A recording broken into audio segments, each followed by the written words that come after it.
Right, so let's bring before you the 4th edition of the Dealer Satisfaction Original Equipment Manufacturer Study 2024. For this, let me call upon the dais Mr. Rahul Sharma, COO and Director, Primon Asia, India, and Mr. Amar Jatin Seth, Secretary, FADA.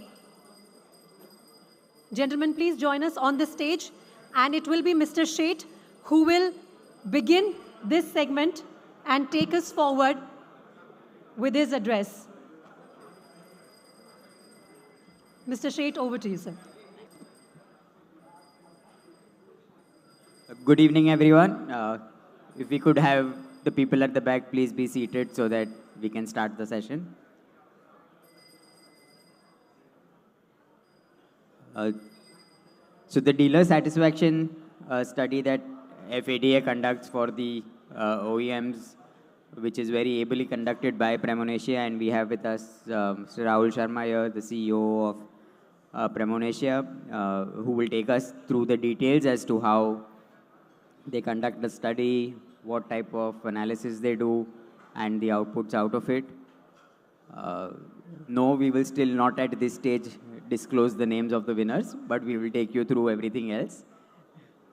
That is saved for a little later in the day today. But I'm glad to see that this study has gained so much credibility that people are looking forward to the results, the OEMs are looking forward to the results, and so are the auto dealers. It is a study that is, I think, very credible because of its unbiased and clear method of doing it. And I wish to thank the Primon Asia team for it. This study happens without even FAD office bearers knowing who is responding, how are they responding, or what are the results coming out. That maintains its secrecy and that gives it the respect that it deserves. So with that, I would request now Rahulji to please take us through the details and enlighten us on how the study is conducted, what all do we look at, and the whole methodology about it. Thank you, Amarji, and thank you, FADA, for giving this opportunity to take you through briefly the study. It's been 4 years now. This is the 4th edition, so almost all of us are, well into it. Won't take much time. If I could have the presentation, please. It's a short presentation. I'll take you through that, and once I go through the presentation, I will talk briefly about the methodology and the not the result, the results minus the rankings, as Amarji mentioned. Rankings we'll keep till the awards. That's like let's build up that surprise a little more.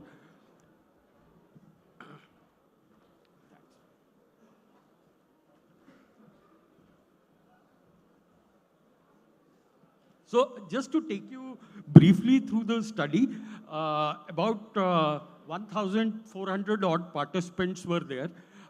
These 1,400 odd participants have been kind of filtered out, I would say, because some of us started the survey but never actually completed, and that number was huge. The other was that these 1,400 odd dealer principals would actually represent about, I would say, hazard a guess of about 2,800, 3,000 odd dealerships actually that are there in the country. Fairly good spread across regions as well as across the segments. The luxury and the three-wheeler segment is something that all of us, on behalf of FADA as well as Primon, we would want you to encourage to participate in the survey in more numbers so that we can do a detailed analysis separately for them. Having said that, if you actually look at the participation that we have had over the years, fairly well spread across segments and across the major players within those segments. And I think that is something which FADA has achieved through its constant building the relationships with all the dealers who are actually answering the survey and are taking the pains of going through this 40, 45-minute online kind of a, web survey that we do. Briefly, how it is done is each year before the survey, we actually look at the questionnaire, put up the learnings that we have had from the last survey, try and do some changes, and those changes are done by actually qualitatively speaking to two sets of dealers across the country and trying to understand, have the pain points or have the newer things come to kind of challenge the study findings in that sense. So that's how that is the first step that is normally done. Once this is done, the questionnaire is hosted on a web platform. Most of the dealer fraternity that is present here must be already aware of this. I'm not going to spend too much time on this. But essentially to come back, the fieldwork, the survey was open, the window was open between July and August of this year. And the analysis happened last week of August, starting till today. Today is the release, so as to say, of the report. Just briefly touching upon, this is a very busy slide, but I will not go through the main, just to explain how it is done in a simple this thing. There is the model is based on something called a hierarchical regression, a known statistical open source kind of this thing. What it tries to look at is the causes. Therefore, each attribute, etc., has a cause. Once that is regressed to the overall dependent, which gives out the effect. So that's how the weightage of each attribute, each factor gets calculated. And I think that is what sets the direction for a study of this nature. Having done that, let's just look at some of the highlights. So what has been happening is that the importance of these 6 factors that we have been tracking since 21 has actually been changing over time. So if you see in 21, we had business viability and policy at 27%. Almost, 1/4 or 1/3 of the dealer's mind space was bothered about business viability. And at that point in time, if I can just take you back, that was just around COVID, when COVID was actually being rolled out. Now, because the model is dynamic enough, we can track these changes over time. And therefore, you see that the importance of factors keeps on varying with the years, which actually shows the dynamic nature of both the industry and our measurement practice. This year, after sales, and business viability are the 3 important factors as per dealers. They account for almost 2/3 of the dealer mind space, which in itself is a large mind space to look at. Again, it not only varies with the years and as time passes, it also varies by the segments. And therefore, you see that, for example, in two-wheelers this year, after sales has assumed almost 30%, 27% importance as compared to what it was at an overall level of 25%. So this needs to be tracked, and this helps OEM to kind of, fine-tune their strategies and fine-tune their resources to be put on these elements. What you will also see is this gets reflected in the score. While you see from 21 till 24, these scores have been on an increasing trajectory.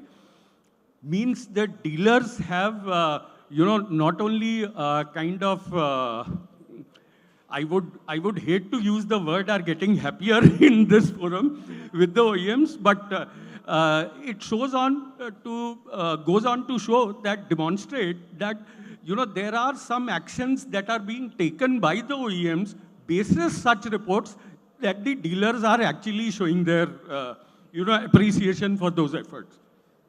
However, if you see, This varies from vehicle segment to segment, and that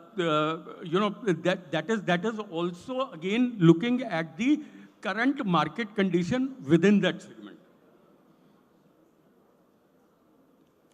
Just to give you a overall highlight, so what I was saying was essentially business viability and policy, while it has improved, is still one of the lowest scoring factors amongst all.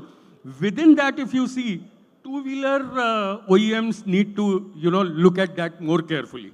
And therefore, because their dealers have given the lowest scores on it. These are some of the areas that we think that OEMs need to concentrate on.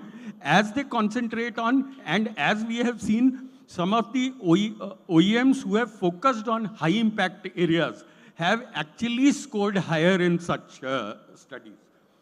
I think that's all, Nitin, I'll have, except for the strengths and weaknesses, which of course you'll come to know as we go along.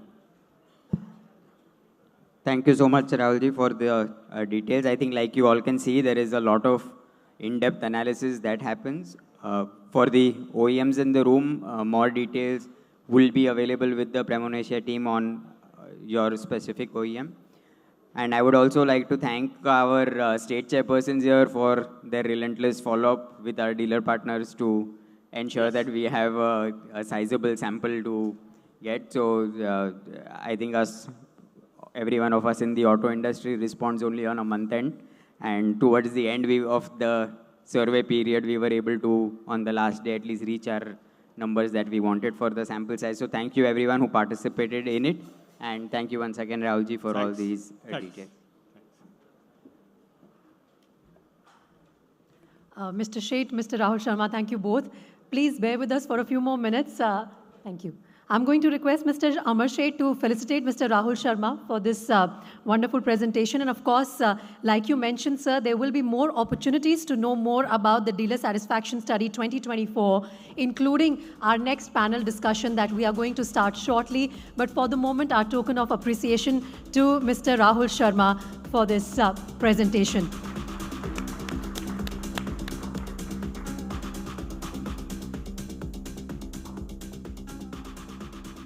Thank you so much to both of you.